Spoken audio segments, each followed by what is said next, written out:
Escaping Denver, Batch 3 Special, The Creatures of Escaping Denver.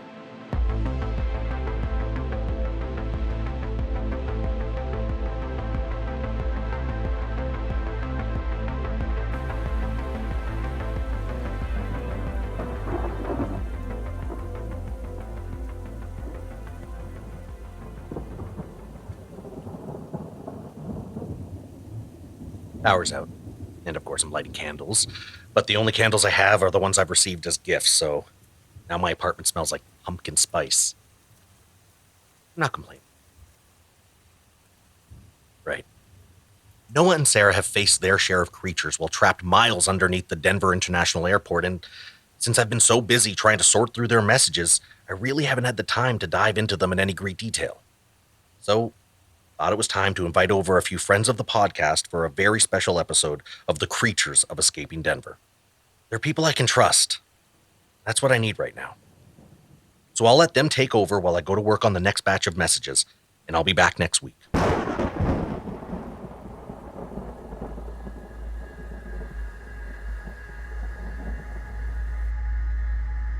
Welcome to The Creatures of Escaping Denver. My name is Marta Wesselhoff. I'm a comedian, podcaster, and cryptid enthusiast. So excited to be here today talking about some of the creatures that are featured in Escaping Denver. I want to welcome our first guest and cryptid expert, Max Mitchell. Tell me who you are and what do you know about cryptids? Hello, Marta. Thanks for having me. Big thanks to the Escaping Denver team and fans as well for having me on. Who am I? I am a semi Bigfoot expert.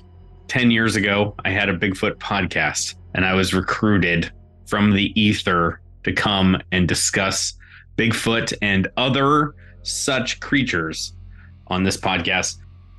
I'm also the owner operator of Boom Pro Wrestling here in Vancouver, Canada. Thanks so much for having me. Awesome. Thank you, Max. We are very excited to have you. Also joining today, I would like to welcome Matthew Hall. Matthew, tell us who you are and what do you know about cryptids? Yeah, thanks so much for having me. My name is Matthew Hall, and I play Ukrainian soldier number 2 in Escaping Denver. I also produce the show. Before, I wanted to be a struggling producer here in Vancouver. I actually wanted to be a cryptozoologist. There's a little write-up from when I was in grade 2, and it's like, what do you want to be when you grow up? And I was that weird kid, so I've always had a huge love and fascination for various cryptids, and this show has just kind of become the perfect mechanism and place to house that. But I'm really looking forward to talking about a hairy alligator with everyone. Yeah, I'm really excited to learn about the hairy alligator because I know nothing about this creature. I think we just jump right in. Let's hear about this hairy alligator. You know, the hairy alligator has a special place in, I think, the entire production team's heart. It was the second cryptid we ran into after the chupacabras, but it hasn't been explained. It hasn't been explained what it is, and it's a little unique compared to some other things we've seen. First off, it's a hairy alligator. It's huge, dangerous force, but seemingly it's one of one, which makes it interesting right away. We haven't seen any others. We haven't heard about any others. And all the other cryptids we've encountered so far have either been working for the collective directly. In the case of the chupacabra, we imagine maybe more behind the scenes being trained to do that, or kind of living more feral in the biodome. But it's taken a piece of the facility itself, some hallways, some labs, some stairwells, and made its own den there. And in season 1, we see a few collective soldiers encounter the hairy alligator, and they have automatic weapons, and seemingly they're trying to kill it and defend themselves. Doesn't work out. So whatever this is, the collective is either unwilling or unable or uninterested in dislodging it from its den. So immediately it sparked a lot of fan attention. And the week that episode dropped, someone sent us an email and they were like, I got it. I know exactly what it is. You guys thought you were so clever. And that's the theory I want to talk about today. It's not even, it's mine. This fan theory was so well constructed, so interesting. I want to talk about Ammit, which is a creature, a demon or goddess, depending on who you ask, from Egyptian mythology And it's not exactly a household name, but I think for some fans who are listening, they may have just, had that light bulb turn on moment, or maybe they were thinking this themselves. Once again, I'm not confirming that it is Amit, but there's a lot of parallels. There's a lot of interesting stuff about this hairy alligator from Egyptian mythology as well. First off, it resides at the mouth of the underworld. It sits at the left-hand side of Anubis, which is a name that some people might know as the god of the Egyptian underworld, and it's part of a really important ritual in Egyptian mythology, judging the dead. When someone dies in Egypt, this is part of their funeral rites. Comes out of a book called The Book of the Dead, same book from the masterpiece from 1999, starring Rachel Weisz and Brendan Fraser, The Mummy.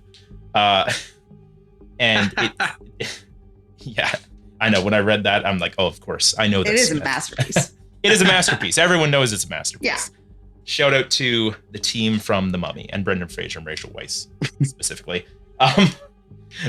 So when someone dies, their heart is put on a scale and it's weighed against a feather. And what they need to do is make sure that their heart, which is kind of the sum total of their actions, who they were, is lighter than that feather. The feather has a name. It's the feather of Maat, M-A-A-T. I'm going to be mispronouncing a lot of stuff as I talk about this, so forgive me if you're more familiar with this. If you're Egyptian, I apologize right away. I'm just going to do my best. But your heart gets weighed. And if your heart is heavier than this feather, Amit eats it. Eats the heart. The name translates to the devourer of the dead. So right away kind of tells you what Amit is into. And then afterwards, did you say? Yep. Did you say that the feather is named Matt? Honestly, worlds colliding. Yeah, it's the feather. Oh, man. It probably is a different, not just named Matt, but spelled M-A-T-T? M-A-A-T. Oh, okay. I thought it might just be like a little bit of an ego thing coming through here. I'm just naming stuff after myself. Well, you have the purest heart of all, and therefore that's what we're judged against. People are coming to this episode. This episode is the single source of truth for so many people. Mm-hmm. Nobody's going to... You can say anything you want, Matt, and these people are going to believe. So I would love to believe that, Max, but it's certainly not the case. I'm sure we're going to get a bunch of emails from the fans like, oh, no, you guys were way off. This is what it actually is. And what we've learned is our fans oftentimes know as much or more than we do. On Reddit one time, and yes, we are all on Reddit, the team behind Escaping Denver, I answered a question, just a very benign question, and I got corrected, and the person was right. I was actually mistaken, and I'm like, wow. So I guess if there's any internet sleuths out there, they could find my Reddit account just based on that, but I was like, this is humbling. Like, people are really invested, and maybe I don't know as much as I think I do. I'm very excited. I'm even more excited now to be on the podcast, although I will also say I'm suddenly nervous. Wasn't necessarily nervous until hearing that people might be correcting us on the internet. Not that I was ever going to. Yeah, it's throw information out there willfully incorrect, but you know what I mean. We swear we didn't make any of this up. We did hours and hours of painstaking research, and the good news is our fans are super nice. We have somehow the nicest fans get together, which is good because I'm fragile. If they said mean things to me, I would take it personally. I'm thinking about it for a long time. What color is the hairy alligator? So the hair itself, like it was in the dark. It's one of those levels of the facility where, the lights were off and they were fleeing it and hiding from it, so they didn't get a really good look. But it's like a deep brown. And where is the hair? Is it just on the head, or is it all over the body? It's more of a mane and then going back to the rest of the body. Oh, okay, like a chimera type. Like a chimera, and going back to Amit once again, not going to bring Amit. The head is a crocodile, so a little different than alligator, but crocodiles, alligators. The body of a lion, and the hindquarters of a hippo. And I don't think we've described the hindquarters of the animal. It's mostly just running at them, and they're running or they're hiding, and they see it kind of go by. So who knows? Maybe it's got that hippo lower part of its body as well. So your heart's on the scale with the feather. We're back here, and your heart is heavier than the feather. Amit eats it, and your heart is heavier than the mat. Than Matt the feather, yeah, MAAT feather, the Matt feather. Your heart gets devoured, and you become soulless. You're kind of stuck in the state of undead, forever cursed to wander in a version of purgatory, or sometimes almost touching the living world again, or you're just gone forever. There's kind of two different interpretations. The deity's been around for a long time, and it's been both described as a goddess and a demon. It is a female. It is goddess in the mythos, and yeah, it plays this really important role. And I think it gets even more interesting. So I'm definitely gonna screw up the pronunciation. So if your heart is lighter than the feather of Matt, which is named after me, we've established that. You go to the Egyptian afterlife, and forgive me for pronouncing this way, Sukhet Aru, which is spelled SEKHET-AARU. So good luck. You guys can try to pronounce that at home. It's very tough. Which is called the Field of Reeds, which is what I'm going to call it from now on. So you gain access to the Field of Reeds. You bypass the lake of lava. We're not going to talk about that. But this is the interesting part. So Amit is kind of this last guardian separating the worthy and unworthy from entering this Field of Reeds, which is not only where worthy souls reside, it's where the gods themselves reside. And, you know, unless you pass the test, unless you can get past this watchdog, you cannot have access to this Field of Reeds, which I thought was quite interesting.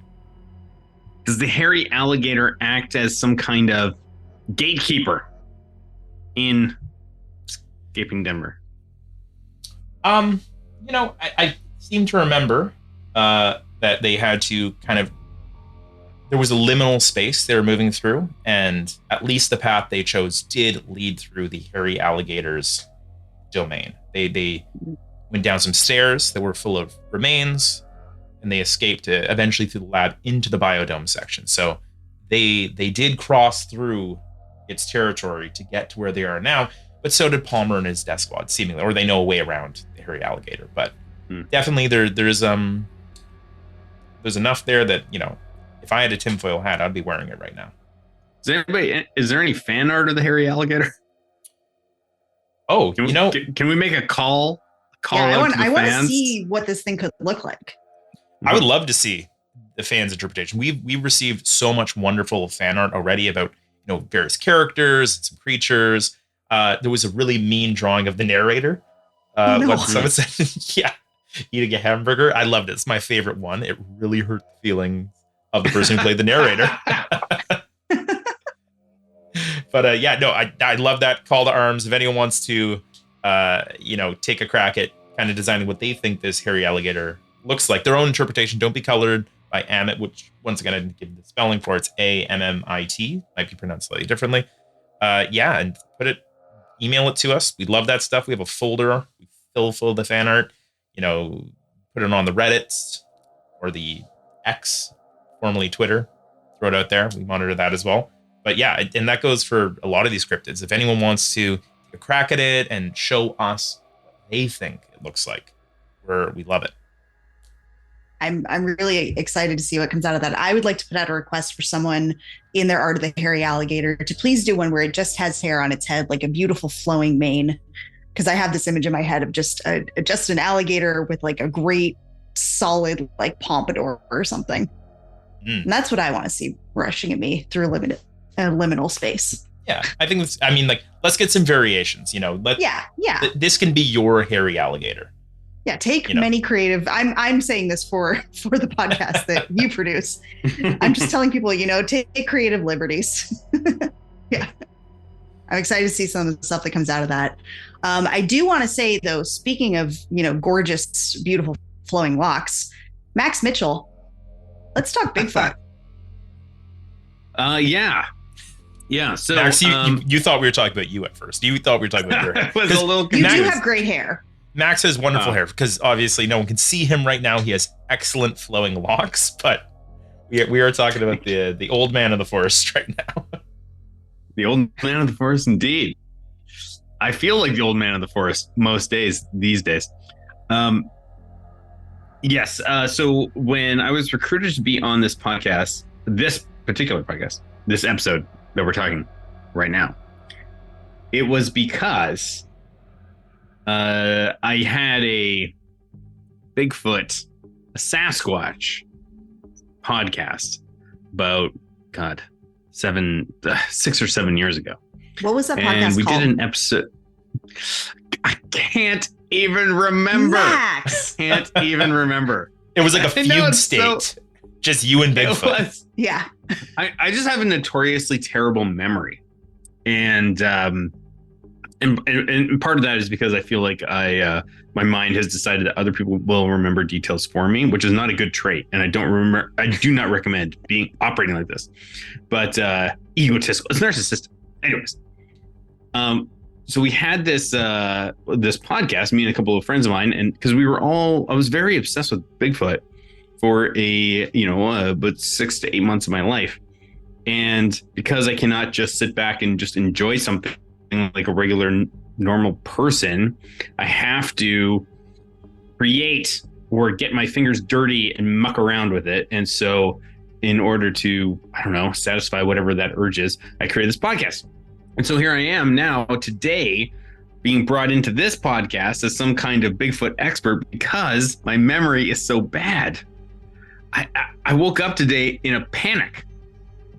How can what can I remember about being a quote unquote Bigfoot expert? Oh my God. Now, Max, you were allowed to do research in addition to pulling from your memory, right? I know, but I'm so busy, Marta. I'm the owner operator of Boom Pro Wrestling. It's a 24-hour day job. All right. Yeah. I did pull out some nuggets from which I think the Escaping Denver fans who are listening to a bonus episode about cryptids, right? Hopefully will enjoy. And do we all know what Bigfoot is, right? Like, we don't need to discuss like what is Bigfoot. Do we need to discuss what is Bigfoot? I think it's a given.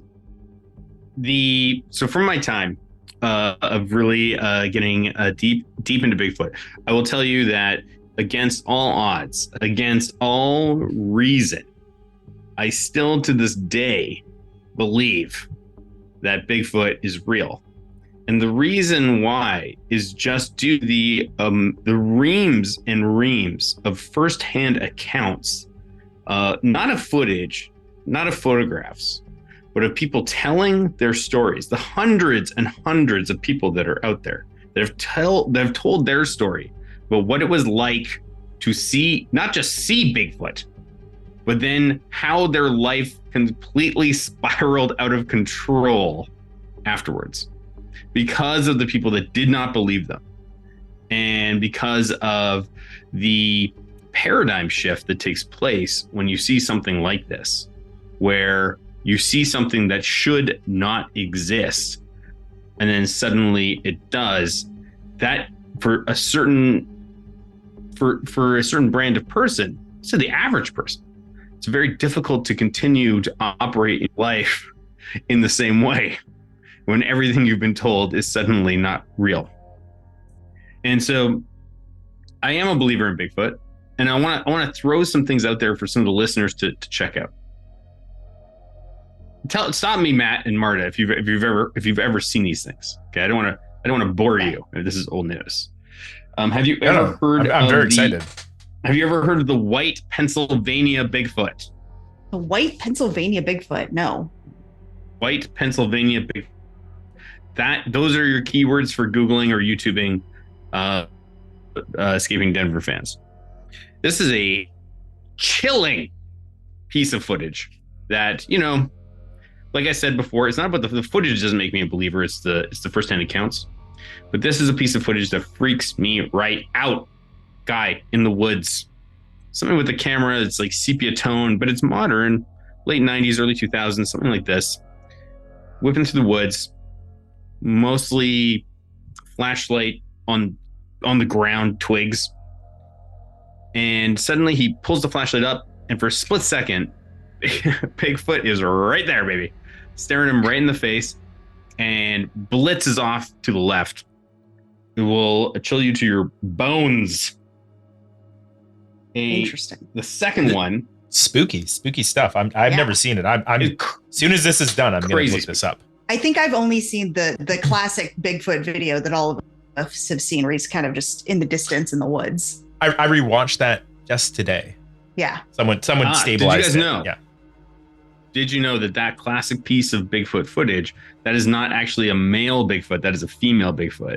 Now, whether or not that's real, whether or not that's real, is that real? I mean, yeah, probably not real, right? Probably not real. But it's so strange that whoever was making that hoax, the original, if that is a hoax, the original Bigfoot hoax, the guy had the I wish I could remember. It's the Gimlin film. Oh, see, this is me now reaching back into my Bigfoot obsessive Rolodex. The Gimlin film. Anyways, the guy, if it is a hoax, the guy had the foresight to not just create a Bigfoot costume, which it looks photorealistic, of course, but to make a female Bigfoot costume. And if you look closely, not to get too scandalous here, but there's swinging, National Geographic breasts in there. Yeah, like that famous drawing from the X-Files where they draw a Bigfoot with breasts. Oh, I haven't seen that. Okay. Wow. There you go. A hole in my expertise. But yeah, the Gimlin. I want to say it's the Gimlin film. Anyways, the Gimlin film that's interesting, of course, because it's so. But this White Pennsylvania is this it's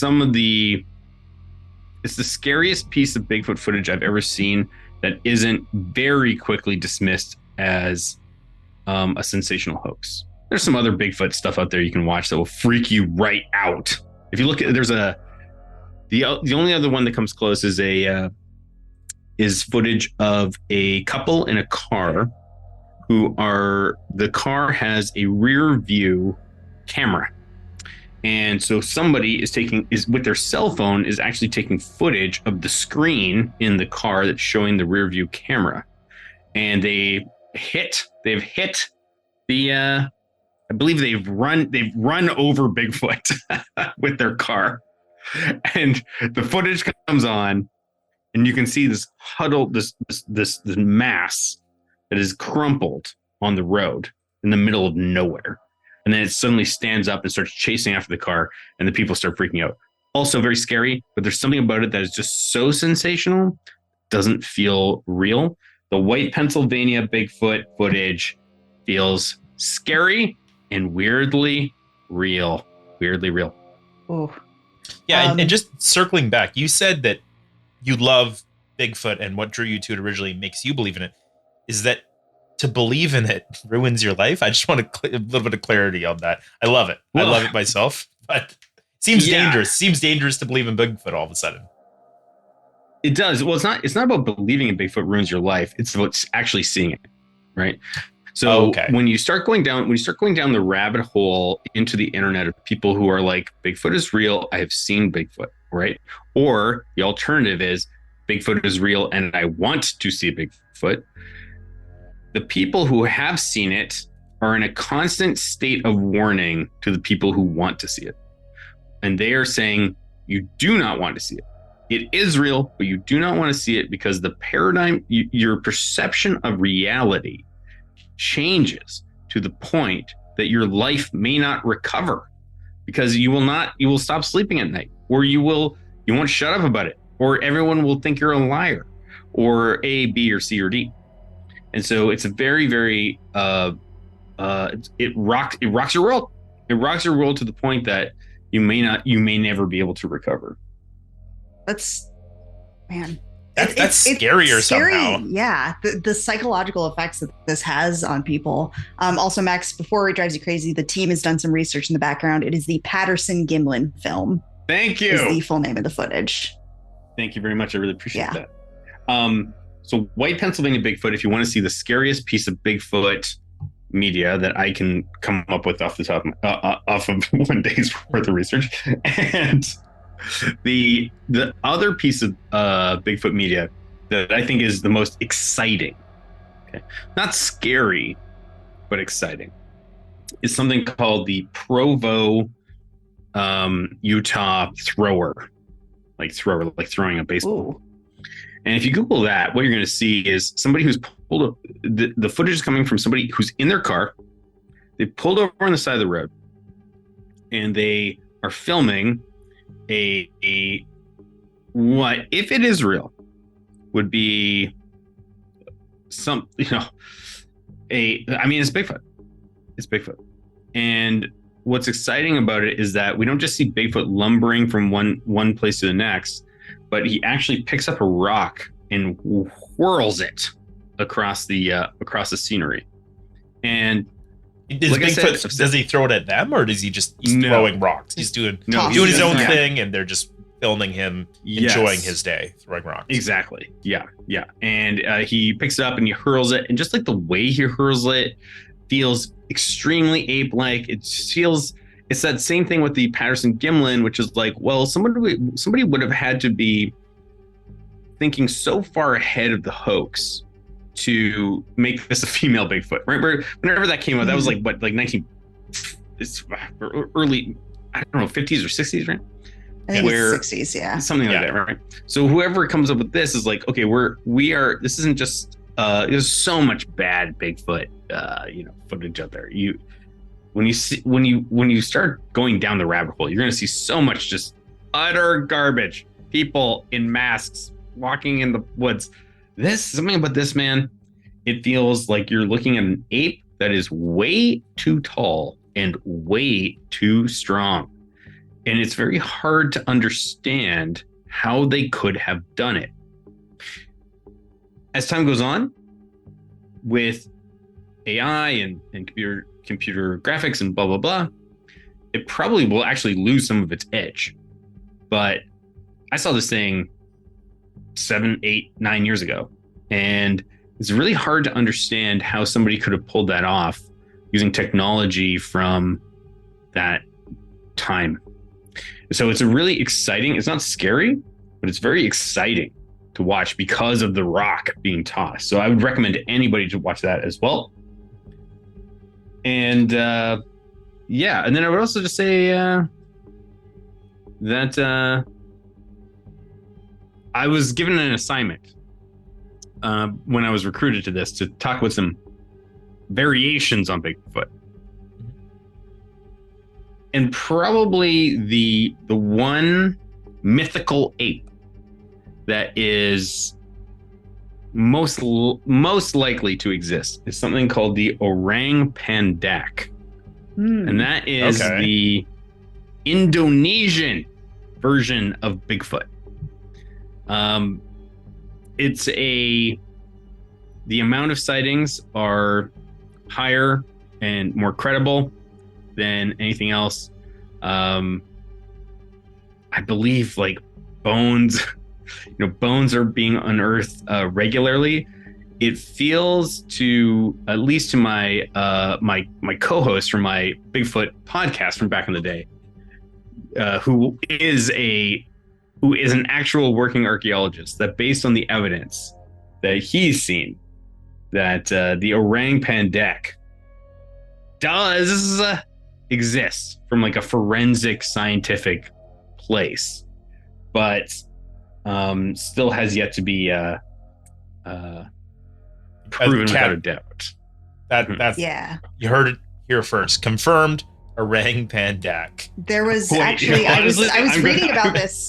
I was reading about this today while I was doing my research because I've already lost the name. The Center for Fortean Zoology, one of the cryptozoologists who I'm going to talk about for one of my creatures that I'm looking at, he actually led an an expedition last year to Sumatra to find this creature. Amazing. So it's there's people in 2022, people were looking for him. Absolutely. I believe I'm a like I said, I'm a believer that these apes exist. The orangutan deck is the one that the scientific community has enough evidence to collect. At least there's more support for that particular mythical ape as being alive. And if that one is there, if that is true, right, then it becomes even harder and harder to dismiss these other apes as being 100% mythical. So, yeah, keep an eye out for it. Yeah, I mean, it's really interesting because I mean, like, the idea of having like a giant terrestrial ape not only isn't plausible, they did exist. Like there is 100% conclusive evidence that a species called Gigantopithecus existed for those. Gigantopithecus, absolutely. Yeah. I mean, like they were real. They grew up to 8 feet tall. They would sometimes walk on their hind legs. They were primarily herbivorous, but there's some evidence that they would occasionally not only be omnivorous, but they may have been chased down predators, which is terrifying. Ooh. And existed in groups. Yeah, think about that, being chased by a group of apex predators. A group of Bigfoot chasing you down and eating you. Thank goodness. It seems as though the Bigfoots, the variations of Bigfoots, the Yetis, orangutan decks are peaceful, and thank goodness, because I do think about what it could be like the other way. If these things were real and people were going missing, and maybe they are. Maybe that's part of it as well. Yeah, I mean, a lot of the legends that I've seen about big feet, the Sasquatch family of creatures. Those with large feet, I think. Those with large feet, yeah. I know a lot of it also comes from North American indigenous mythology, especially here in the Pacific Northwest. And there's a lot of talk about these creatures like the Sasquatch being kind of a protector of the forest. So they are generally a peaceful species, but they're here to kind of act as a spirit who keeps the forest safe from humans. So they're going to do what they have to do to protect their home, but their goal is to kind of keep the spirit of the forest alive and safe from people. Which I honestly think that's kind of beautiful. I think that's fantastic. I think that's a wonderful little mythos. And, I love that. I love that energy for those with big feet, that they are these kind of benevolent protectors. And in the podcast, we certainly saw that, if they were around, or when they were around, they weren't always being seen, and they clearly had the capability to kill them, or the way they ripped Palmer in half. And they only, acted with violence out of extreme necessity. So maybe some parallels there. Interesting. I can say, listen, from my impression of Bigfoot, from what I have seen, from what I have heard, from what I have researched, is that any of this idea of this being some sort of benevolent forest spirit is, you can throw that out the window. Oh, this really? Is yes, forget it. This is if it exists, and by the way, and again, I cannot emphasize enough that the footage I talked about is not what convinces me. It's the firsthand accounts that convinces me.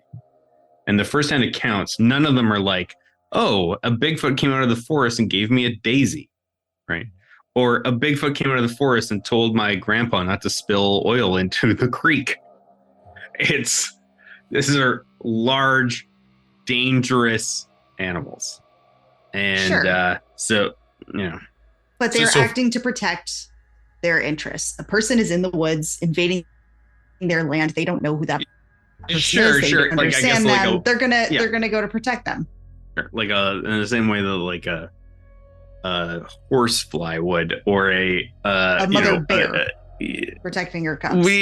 Sure, but even then, I don't know, we don't know the temperament or anything like this, to say, even saying mother bear. Yes, I understand. Yeah, that was using a bear as a non-violent entity I immediately recognized that as probably incorrect. But yeah, it's just it's a, these things are definitely dangerous, like extremely dangerous and extremely let's think about a chimpanzee, right? Oh yeah. Chimpanzee. Mhm. A chimpanzee will tear your face off. Right. The chimpanzees are not friendly for anyone. No. Yeah, that can't emphasize that enough. I get your analogy right away, Max. Sorry to interrupt. Mm-hmm. No. And that's it. That's my analogy. It's a think about a chimpanzee. It's not the caretaker of the jungle. It's a homicidal maniac. If in the same way that any human can be a homicidal maniac.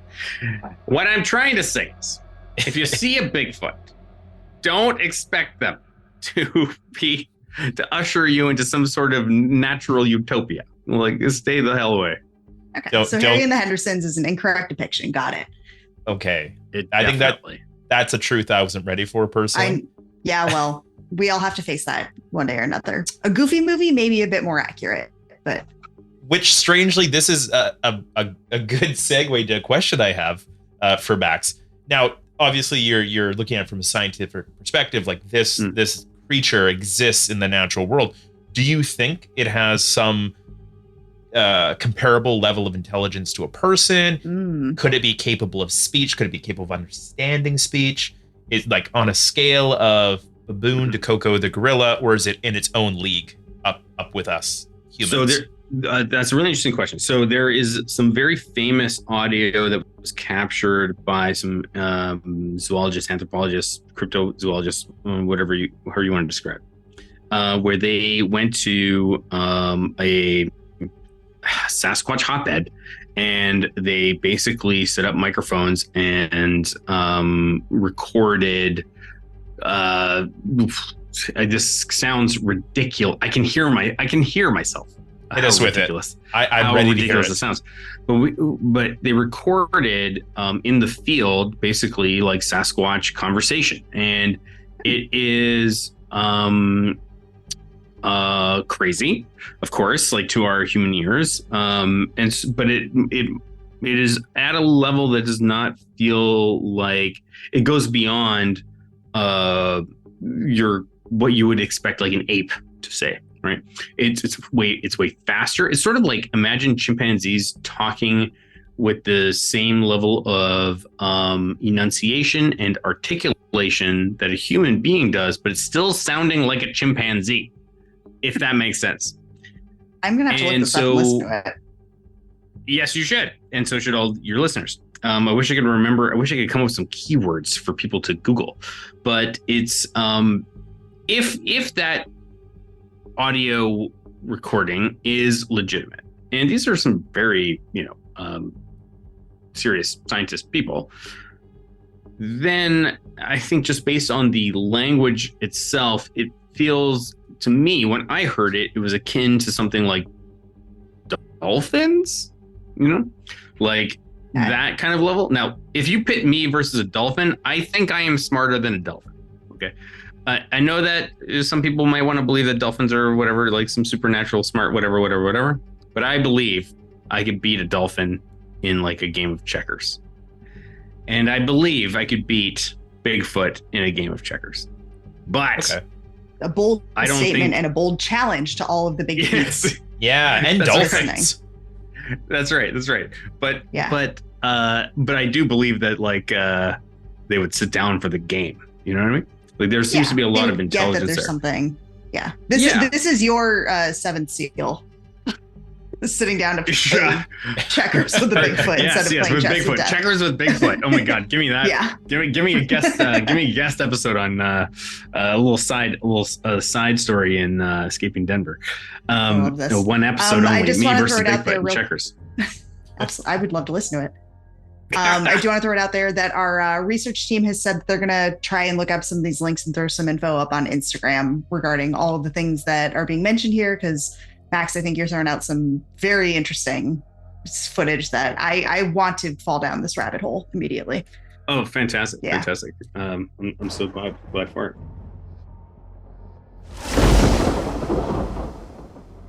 I would also like to move on because we talked a little bit about kind of the violent tendencies of the Bigfoot. And I was hoping that I could jump to one of my creatures that is also quite a violent character, which is the chupacabra. Oh yeah, very exciting. Yes, very exciting. So chupacabra translates literally from Spanish to goat sucker. This is a vampiric creature that is said to attack and drink the blood of livestock. So the name chupacabra was originally given to this creature by a Puerto Rican comedian and radio DJ named Silverio Perez, who had kind of commented on some recent attacks in the mid-90s. So that's where that originated from. Wait, are you telling me that the name chupacabra was originated in the mid-90s? Yes, that is one of the things that I find the most interesting about the chupacabra is that the first chupacabra sightings were only reported in 1995. There was a series of attacks in 1975 where in the small town of Mocha, Puerto Rico, where a bunch of livestock were killed and supposedly bled dry through a series of small circular incisions. And initially it was thought that it was done by satanic cultists because it was the 70s and satanic panic was just starting to kind of take hold. But eventually it kind of got attributed to what they called El Vampiro de Mocha, the Vampire of Mocha. I apologize for my Spanish pronunciation. I am not fluent in any languages other than English. So there was that kind of happened in the 70s. And then in 1995, another widespread series of animal killings took place in Puerto Rico. So that's kind of where the idea of this chupacabra creature originated from. This is blowing my mind. Yeah, it blew my mind. Chupacabra was new. New, but also exclusively to Puerto Rico. In the initial stories, yes. Later on, we do hear stories of sightings in, I think a couple years ago. I say a couple years ago. This could have been in like the late 90s as well. There were some reports of it potentially in India. There was a bunch of livestock that had been killed. But it was determined that it was probably stray dogs that did that. There's a lot of stray dogs in India. I've been there. There's a lot of stray dogs. There's tons. Yeah, exactly. There are. Chupacabra or but yeah. just some fucking stray dogs? Sorry, I didn't mean to swear. Oh, sorry. We're allowed to swear. This isn't. Oh, okay. But yeah, the predominantly chupacabra stories are within Puerto Rico, Latin America, and then also the southwestern United States. So there's a couple of different ways this creature has been described. In Puerto Rico and Latin America, typically it's described as being about the size of a bear. It's a reptilian, kind of alien-looking creature, and it hops around on its hind legs like a kangaroo.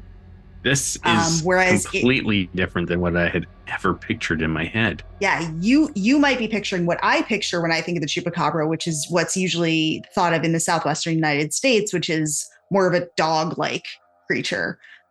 So like a hairless dog that's got really pronounced fangs and claws and like big bulging eye sockets.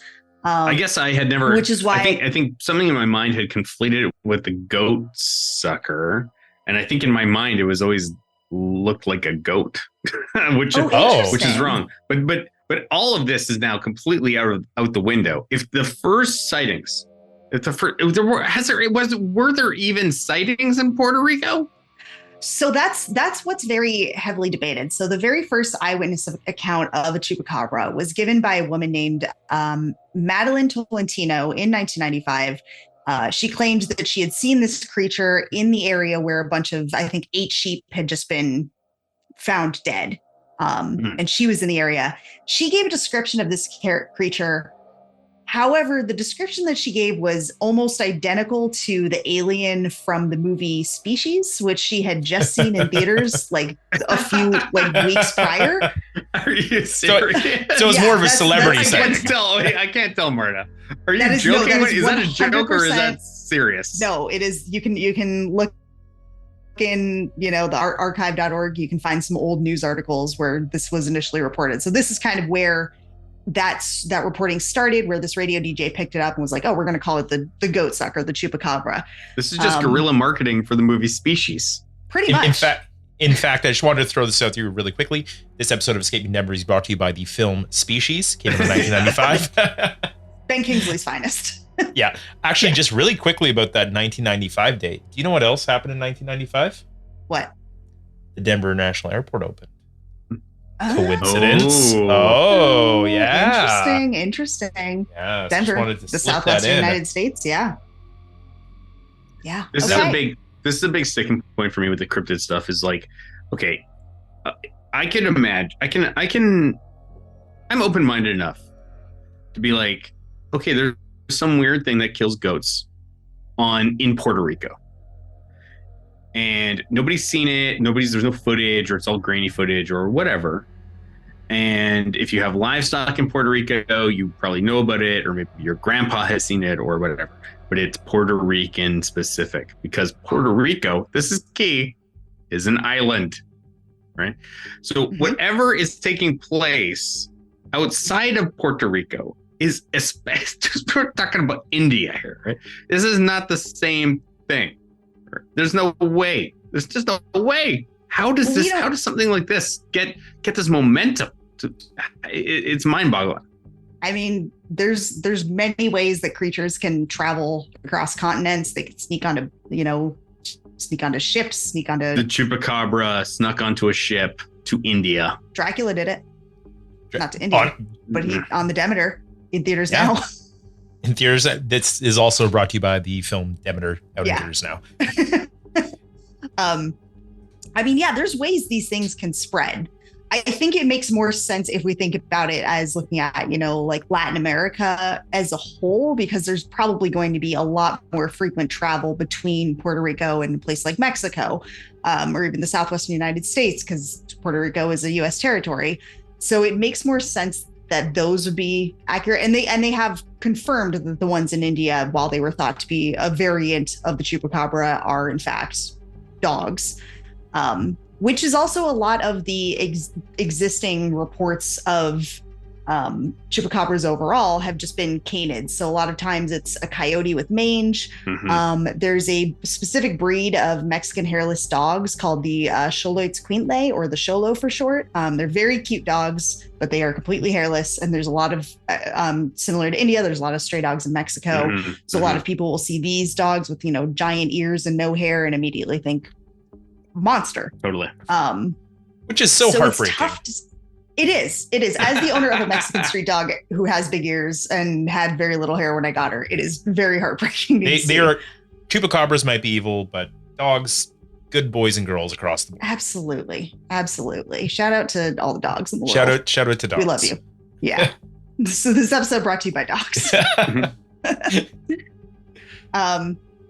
Yeah. So, and there's been similar reports. I think in 2010, there was a University of Michigan biologist named Barry O'Connor who came to the conclusion that all of the chupacabra reports in the US were coyotes that were infected with a specific parasite that would have left them with no fur, thickened skin, and like a really weird, disgusting odor to them. So there is a lot of skepticism around these creatures. Yeah, just because there is a way to kind of explain it based on the sightings. None of the reported deaths were ever subjected to a necropsy, which is the only way that you could tell that all of their blood had been drained. It was just kind of assumed that their blood had been drained based on the bite wounds. So it's tough to say. It doesn't fully explain the sightings where they're saying that it's, the size of a bear and hops around on its hind legs. There are a lot of accounts of the chupacabra being on its hind legs, outside of the woman who watched the movie Species and got really excited about it. So I'll never get over that. Yeah, I know. It's my favorite fact that I read while doing this research. But yeah, I think they're a fascinating creature, and they're cool. They're scary though. Matt, what do you think? Yes and no. Chupacabra exists, yes, no. It doesn't feel right for me to weigh in specifically on its existence. I think the coyote with mange theory, I've seen some of those videos, and it can be sad. I saw one and it almost looked rabid as well.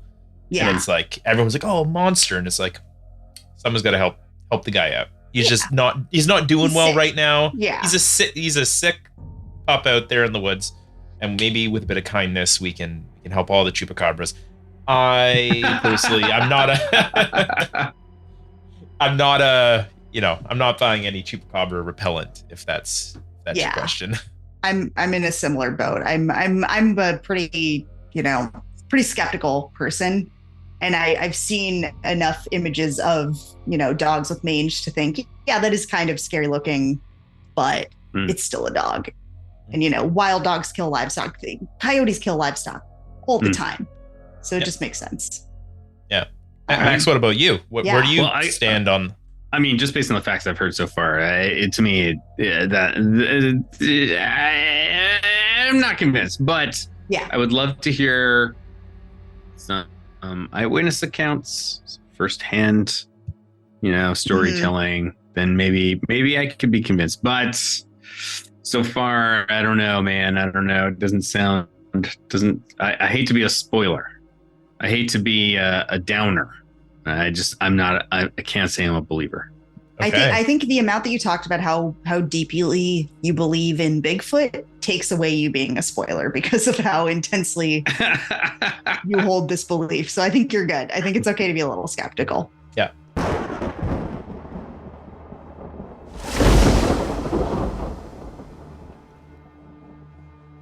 So we've talked about, chupacabras and the Bigfoot and the hairy alligator. But there's one creature that, Matthew, you had done some research on that I had never heard of this creature. I'm really interested to learn about this.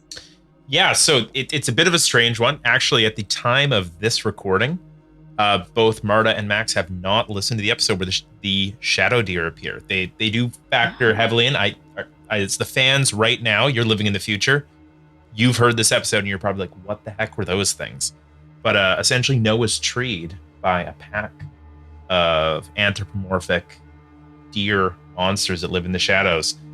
And right away, I'm like, ooh, nightmare fuel. This is spooky, scary stuff. These deers that, were intelligent enough to both hunt in a pack. And once again, deer's kind of misnomer. They have horns. Their full figure wasn't completely understood or revealed, but it was something anthropomorphic, but maybe with the hind hooves of a deer, or maybe the fore hooves as well, deer antlers, but definitely not acting like a deer, acting like a predator. And this was born out of the talented writer of Escaping Denver's mind, but it was inspired, tangentially by a bunch of things. And that's the interesting thing about it. It's not one cryptid or one piece of mythology.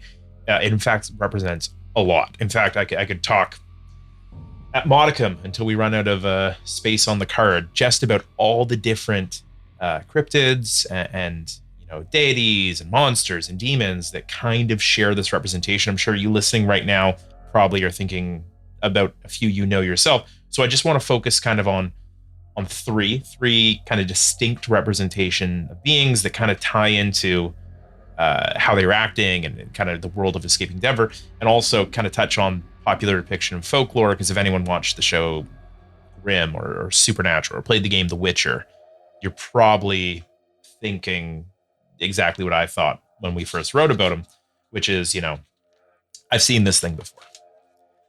So I want to start with Celtic mythology. I'm going to talk about three. They're not in any specific order, but I figured, what the heck, start with the Celts.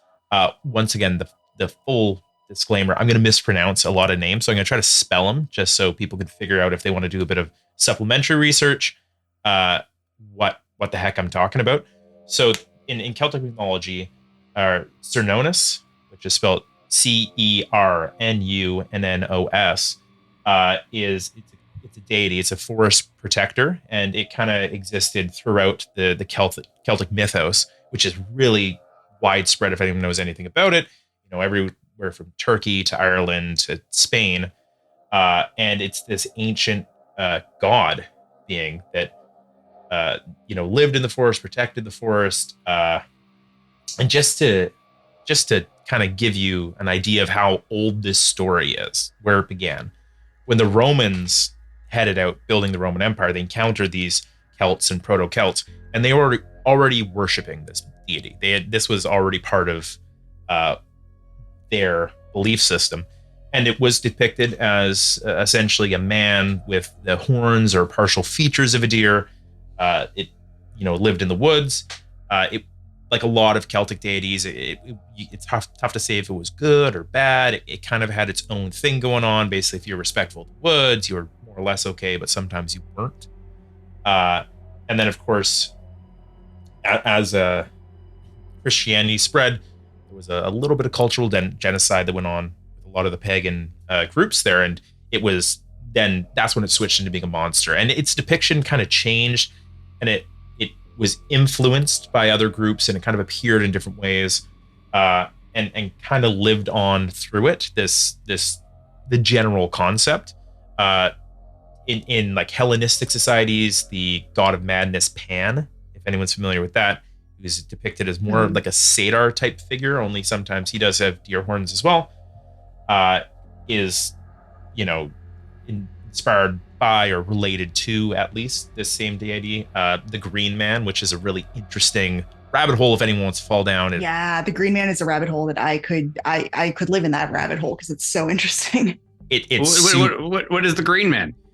So the Green Man, in fact, if anyone ever, I always think of the British Isles when I think about the Green Man, just because it's so well represented in their architecture there. It's this man, usually surrounded by foliage, quite often with deer horns, and it's this spirit of nature, and it's existed kind of in the zeitgeist of a lot of Western European cultures, once again, specifically in the British Isles. And it was born out of this Celtic mythos that was driven underground, St. Patrick driving snakes out of Ireland. But it's hung on. It's still there a bit. And because of it being not obviously the mainstream religion anymore, it was fractured a little bit. But a lot of this ideas around shape changing and the natural world and elements of, the underground and transitioning kind of between life and death, like that. Those elements that are shared between the Celtic deity and the Green Man still exist. But I mean, if you look at a lot of churches, which is really strange, a lot of churches, older churches, 17th century, you'll find quite often multiple depictions of the Green Man, which is related to or a variation of this very, very Celtic deity that's ancient. But it's kind of a personification of nature. And Petition to get Green Man in Escaping Denver. Am I right, Marta? Absolutely. I think it's a great idea. I'm going to pass it along to the writer's room. And I just wanted to quickly, I got to move on because we can't talk all night, although I find this so interesting. There has been a resurgence in Wicca, which is, if people don't know, it's a pagan belief system. And pagan belief, it's a broad term, paganism. It's a belief, it's kind of naturalism. That's probably the best way to describe it. So there's natural elements and beings that represent natural orders and species and mechanical pieces of nature. That's kind of what paganism is at its core. It's not Satanism, that they're not the same thing. Sometimes there's overlap, sometimes there's not. Very pluralistic. But some pagans now are looking to what they describe as the horned god or the horned man, and it's kind of widely understood that that's once again the fractured idea of Cernunnos, the Green Man, Pan, kind of rolled together, kind of holding the same pantheon of thoughts about madness and nature and the transition to the underworld, and a similar depiction, kind of this hybrid, whether it be a goat or a deer or an elk with a human being. So, even though it started a long time ago, it's kind of had this resurgence, and the thing that it's attributed to now, and a lot of major Wiccan groups, is male animals, specifically fertility, hunt, and the underworld. That's kind of what it exists as now, but that's not the only depiction of these shadow deers that we kind of ran into. There is, and I'm going to say this name, and once again, anyone who's read the Witcher book series or played the games, you might recognize the name Leshy. Yeah. So, That was what I thought of when the minute you said The Witcher, I was like, oh, I know. Yeah, exactly. And I think a lot of people are doing that, which I think is cool, that, these kind of less defined cryptids, it's like we're allowed to plug and play a little bit with what we think it might be.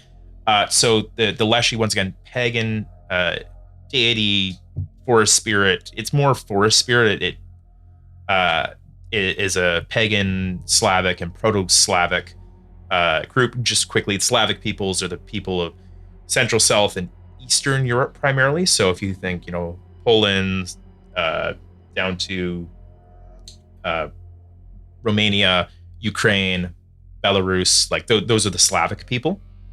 And it started out similar, kind of same pantheon as the Celtic counterpart. It was a guardian spirit of the forest, and it's like, if you come in and take what you need, you're more or less cool. It wasn't a malicious spirit, but at the same time, it was capable of, defending the forest, and also it would sometimes lead people astray and test them. It was almost more like a natural element, like Max, like when you're talking about Bigfoot, being essentially an animal, and like to paint it as, it's basically if you're good, it's going to give you flowers. That was not how the Leshy was described. It had intelligence. It was also a shapeshifter, but it would appear sometimes as a humanoid with deer antlers. It could change its size. It could become the wind. It could become different animals. It had my favorite way to protect yourself from it, which I think is incredible. If it starts drawing you off the path, because it would do that sometimes, if you put your clothes on inside out and put your shoes on the wrong feet, you defeat its power. You can escape the Leshy, which I love. I love that for the Leshy. And it was seemingly singular at a time.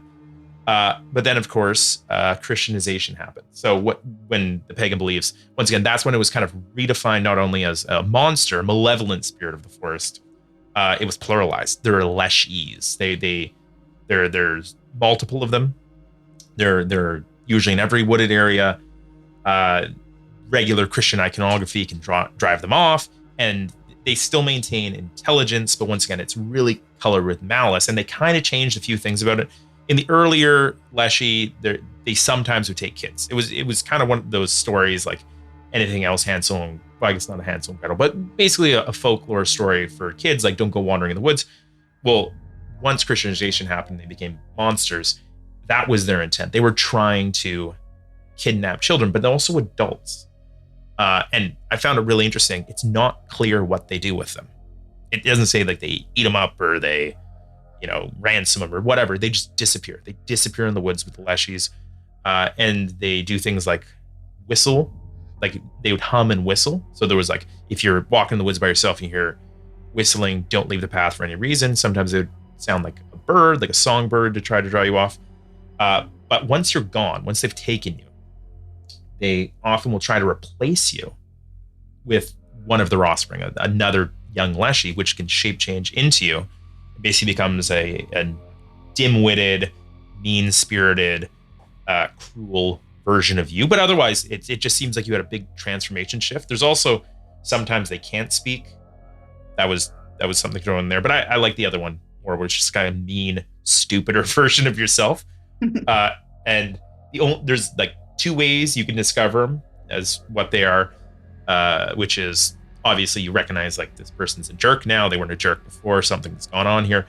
But they also don't cast shadows, which I thought was pretty neat. Ooh, that's spooky. That is spooky stuff. The last thing I want to talk about, and I'll go faster with this one. In the Algonquin language groups of First Nations people, there's the story of the Wendigo, which is a really interesting. A lot of people have heard of it. There's a lot of variations. We're on the West Coast here, and there's some deities, or there's some spirits and stories that sometimes get called the Wendigo. There's one out here that's more of like a wise version. I'm going to talk specifically about the one that occurs once again in this Algonquin language group. It's East Coast. It's the Great Lakes. It's the plains. So the Cree people over to the Iroquois and the Mi'kmaq, and like those group. It's very broad, and the story itself is quite broad. And I wanted to do, once again, just a quick disclaimer. I think this is really important. The Wendigo, as people have probably seen or read, often is depicted with a deer head. If we look to the oral traditions and we look to the early anthropological writers, that's not how they depicted it. That was kind of changed after the fact, and it was likely Europeans, colonizers coming over and sharing their stories and combining with these other deities, like the two I just spoke about, and kind of recoloring what it is. The Wendigo wasn't quite as it is, but it is what it is now for some people, at least. Mhm. Are you guys familiar with Wendigo from Marvel Comics? I'm not. Marta? No. I'm a It's nerd, like but I'm not that big of a nerd. Okay, this is obscure Wendigo stuff. Wendigo in the comics was sort of like a like a big, strong villain sort of character that I think was presented as a villain to Alpha Flight, which was the Canadian superhero team. Very excited. I'm familiar with Alpha Flight. Yeah. The Canadian X-Men, yes. All white. Oh, we don't love that. We could update that. But I did love Puck because he was an Alpha Flight and he was a rotund man who dresses a Puck. The white was the fur because it's like Arctic. It's like an Arctic fox. It's like fur. It's camouflage. Oh, okay. I thought you meant Alpha Flight was all white, was what you were saying. Oh, yeah. I was thinking, I'm like, isn't Bigfoot on Team Alpha Flight? Yeah. No, actually, I believe Alpha Flight, the team, was actually quite diverse. Well, we love that. We love that a lot. Yes. And Bigfoot was a member of Alpha Flight. Correct. Or I think it was Sasquatch, actually. If it's okay, I've got to quickly circle back to the Wendigo just because I don't want to monopolize all of our time. The Wendigo version in the First Nation tradition, in the specific groups I was talking about, very diverse, but there's some commonalities. I thought those were really interesting to talk about, which is a Wendigo is a cannibal at its core. It eats people, but that's an important distinction. It's not a monster that eats people. It's a person who willingly chose to eat another person. It kind of started this journey for them that they become a Wendigo, and there's no turning back. And I think that's pretty interesting. Oh yes, yeah. It's like it's a curse, right? It's a curse, and yes, 100%, it's a curse. And like even they create this hunger for themselves that can never be satisfied. They always need to eat more. They could eat 100 people in a row, but now they need to eat 200 people to be full. So they'll never reach that period of being full. They're also the personification of just anti-socialism and greed and gluttony. They don't lose their intelligence. Seemingly, it seems like they might even become slightly more cunning. But they're just driven. They're singular in their purpose. They just want to eat and consume more and more and more. And a lot of the stories talk about, they'll target small groups in the woods who don't know it's there, or they'll try to lure people out of villages. But when the Wendigo interacts with groups of people, like complete, whether it be family units or a village or whatever, almost exclusively defeated, or it flees because they're also cowardly. They'll run. And that's interesting. And as we talk about the scientific perspective, there's actually something called the Wendigo psychosis. This is a real thing. You can look it up in medical journals, and it's this belief. It's it's belief people get in their heads, and usually it's in cultures that are familiar with the Wendigo. That they become obsessed with the idea that either they may become possessed or they are possessed, and the idea of eating a person or eating people, and in some rare cases, acting on it. There have been cases of people who ate other people because they thought that they had been possessed by a Wendigo or they becoming a Wendigo. There's a case from 1878 in Canada, a man who was part of the Cree Nation, I believe. His name was Swift Runner. During a winter, he killed and ate his wife and 5 children. He was apprehended at the time by the authorities. He confessed after they captured him, and this is considered the first case of Wendigo syndrome that like modern medicine had encountered. It kind of created this idea about what Wendigo syndrome is, and they executed him. They're like, this guy's crazy, ate his family. At the time, that seemed like the right thing to do. But over the years, there have been other cases, not quite as sensational as that one. There's also been cases of, people persecuting others in the group, claiming that they are becoming Wendigos or they are Wendigos. And there was actually another gentleman who was a medicine man and a chief among, I don't want to say the wrong tribe, but I believe it may have been the Ojibwe. And he killed several people thinking they were Wendigos or becoming Wendigos, and he actually went to jail for life. That happened in Canada, and it turned out that he was the Wendigo after all. Yeah, basically, maybe. I mean, he's considered to have Wendigo syndrome. Did this happen recently? Was that a bad taste joke for me? I'm not sure. No, I think it's been over. I should take better notes. I believe it happened. I want to say in the 1960s. Someone's going to fact check that and be like, I think we're allowed to make this joke now. Yeah. So I don't know. 3 very unique depictions of these horned monsters or deer-headed monsters. I don't know which one necessarily fits the best. I personally like the Leshy. I just think it's very interesting, but we'd love to hear what the fans think these shadow deer might be, or maybe it's something completely different. Maybe it's not a Wendigo or the Green Man. It could be something else. Yeah, absolutely. And the fans, just as a reminder, fans, we really want you to join in on the conversation over on Reddit at r/escapingdenver. Tell us what you think. I want to hear more about people's, like, what are they most afraid of in terms of, is it the Leshy? Is it the Wendigo? Like, I'm going to be joining that subreddit probably as soon as we end this podcast. I know we have to wait a while until this episode goes up, but I'm really excited to hear what people think. We are getting short on time here. We are going to have to wrap it up soon. So I just have one final question for everyone on the call, and I just want a quick one-word answer. Of all of the creatures that we've discussed today, Matthew, which one are you the most scared of? It has to be the shadow deer. There's something about them. Yeah. They seem so smart and malevolent. I wouldn't want to tussle with them. Don't want to be around them. Once again, whether it be a Wendigo, Leshy, or the impossible to pronounce Celtic version, not interested.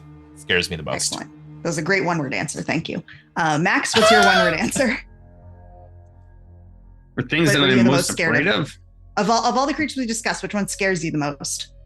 I mean, listen, the one that sounds